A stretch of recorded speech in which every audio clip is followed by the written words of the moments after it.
Hello everyone, welcome back to another episode of Ancient Gods Revenge. तो जैसा कि last episode में हमने देखा था कि जा व्योन जियांग पैलेस के दो डिसाइपल्स वू यू और जो गोई को आउटर कोर्ट यार्ड में लेकर के आया था, जहां पर वू यू यहाँ के डिसाइपल्स को परेशान करता है, उन्हें मारता भी है। जबकि जो गोई था वो तो सियान था सेट की सुंदर सुंदर लड़कियों से मिलने की सिफारिश करने लगता है। तो जो जा व्योन था वो लिंगर का नाम उसे बता देता है, लेकिन जब किनफैंग को पता चलता है तो वो उसे कूटने के लिए पहुंच जाता है। अब हमारे आगे के एपिसोड में हम लोग देखते हैं कि किन फैंग उस जो के ऊपर अटैक कर देता है, लेकिन वो भी कोई मामूली का लीडर नहीं था। वो भी उसकी स्वॉर्ड से किनफैंग के ऊपर अटैक करता है, लेकिन किनफैंग उसके अटैक को काफी इजीली डिस्ट्रॉय करके सीधा उसी अटैक के साथ उसके पास पहुंच के अटैक करता है, जिससे वो काफी दूर उछल कर गिरता है। किनफैंग फिर उसके पास आते हुए बोलने लगता है, जियांग पैलेस के डिसाइपल्स कुछ खास नहीं है, अगर तुम मुझसे सीरियस होकर फाइट नहीं करेगा तो मैं तुझे यही मार दूंगा। तो उसकी बात सुनकर के जो कोई खड़ा होते हुए फिर से स्वॉर्ड अटैक्स करने लग गया था, लेकिन किनफैंग शील्ड से काफी इजीली उन सारों को प्रोटेक्ट करके उसके और करीब आ जाता है। बेचारे ने तो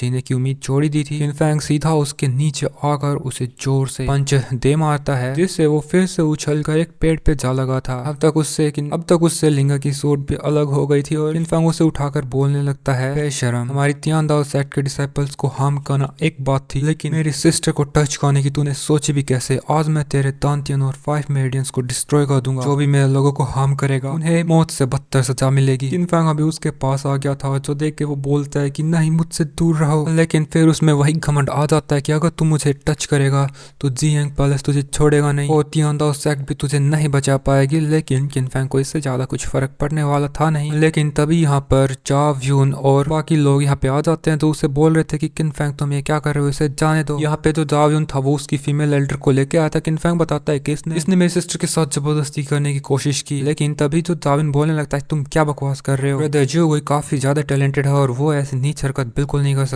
अब उसकी बात सुनकर किनफैंग बोलता है, तो अपने कुत्ते जैसे मुंह को बंद ही कर ले। यार मुझे तो ऐसा लगता है कि ये सारी तेरी ही चाल थी, तू जो कोई का यूज करके मेरी सिस्टर को वॉलेट करेगा ताकि तुझे अच्छा लगे। मैंने आज तक तुम्हें बिल्कुल भी परेशान नहीं किया, लेकिन तुम लोगों ने मुझे बार बार हर टाइप से परेशान करने की कोशिश करी। तुम्हें क्या लगता है कि मैं तुम्हें ऐसे ही मुझे बुली करने दूंगा? मैं जानता हूँ तुझसे इतनी हिम्मत मुझे बुली करने की इस फीमेल एल्डर की वजह से मिल रही है। चिंता मत करो, मैं इसका हिसाब बराबर करूंगा। ये फीमेल एल्डर भी नहीं बचेगी, इसने एक्चुअली इविल को फेवर करने की कोशिश करी है। ये एल्डर होने की वर्दी बिल्कुल नहीं है। तो अब उसे भी गुस्सा आ जाता है और बोलता है, लड़के अपनी जुबान संभाल के, मैं जानती हूँ मुझे क्या करना चाहिए। और फिर वो उसकी पावर यूज करके किनफैंग को ग्रैब करने की कोशिश करती है, लेकिन तभी यहाँ पर जो सिस्टर जिंग वैन आ गई थी किनफैंग को बचाने के लिए और वो के अटैक से उसे बचा लेती है। किनफैंग भी उसे यहाँ पे देख के थोड़ा हैरान था और फिर जिंग वैन बोलने लगती है कि यहाँ पे क्या हुआ था।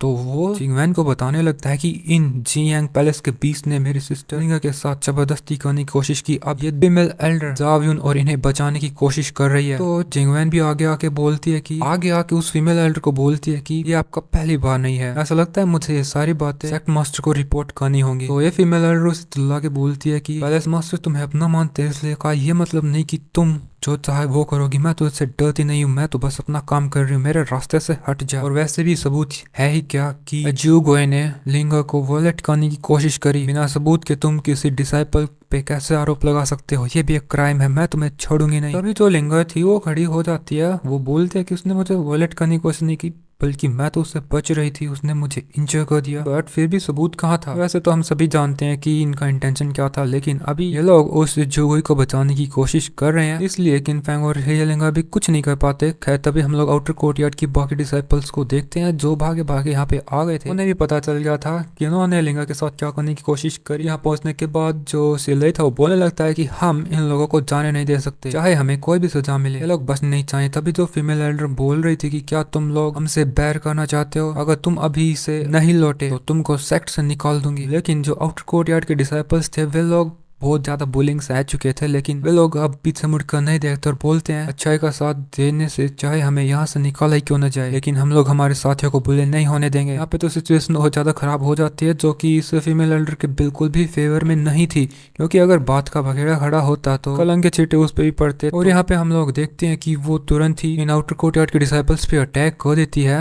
बट तभी यहाँ पर जो ग्रेट एल्डर था वो आ जाता है और उसके आते ही जो फीमेल एल्डर थी काफी इनोसेंटली एक्ट करने आने लगती है। लेकिन ग्रेट एल्डर समझ गया था कि यहाँ पे कुछ तो बखेड़ा खड़ा हुआ है, तो वो पूछता है कि यहाँ पे क्या हुआ था कि तुम अपने ही सेक्टर डिसाइपल्स पे अटैक करने पे मजबूर हो गई। खैर, मुझे मजबूरी कम साजिश ज्यादा लगती है। तो फीमेल एल्डर तो अपना मुंह बंद रखती है, बट आउटर कोर्टयार्ड का डिसाइपल ग्रेट एल्डर के पास आके बोलता है कि जा व्यून इन जियांग पैलेस के डिसाइपल्स को आउटर कोर्टयार्ड में लेके आया और हमारे काफी सारे साथियों को भी घायल कर दिया। जिसके बाद इस जोगोई ने सिस्टर लिंगा को भी वो लेट करने की कोशिश करी। जब किन फैंग ने उसे रोकना चाहा तो उसने उस पर अटैक कर दिया और अब ये लोग स्पेशली फीमेल एल्डर और ये सारे ये बात एक्सेप्ट करने से मना कर रहे हैं और हमारे ऊपर अटैक भी किया। हम चाहते हैं एल्डर आप हमारे को जस्टिस दो। ग्रेट एल्डर के तेवर बिल्कुल बदल जाते हैं और फीमेल एल्डर अभी बोलने लगती है। वो बोलती है कि वो और जोगोई जियांग पैलेस के डिसाइपल्स अगर उन्हें कुछ होता है तो काफी बड़ी प्रॉब्लम हो जाएगी। यहाँ पे फिर जो एल्डर था वो सोचने लगता है कि अगर प्रॉब्लम होती है तो मैं भी आगे की सिचुएशन हैंडल नहीं करना चाहूंगा, इसलिए मुझे इसे सावधानी से हैंडल करना पड़ेगा। तो वो बोलता है मैं मास्टर यू से इस बारे में बात करूंगा, फिर हम लोग डिसाइड करेंगे कि किसके साथ क्या होना है। तब तक ये जियांग पैलेस के डिसाइपल्स आउटर कोर्टयार्ड को छोड़ नहीं सकते और अगर इन्होंने आउटर कोर्टयार्ड के डिसाइपल फिर से परेशान करने की कोशिश करी तो ये बिल्कुल भी अच्छा नहीं होगा। जिसके बाद हम वो यू को देखते हैं जो जोगोई के पास आकर के उसे संभाल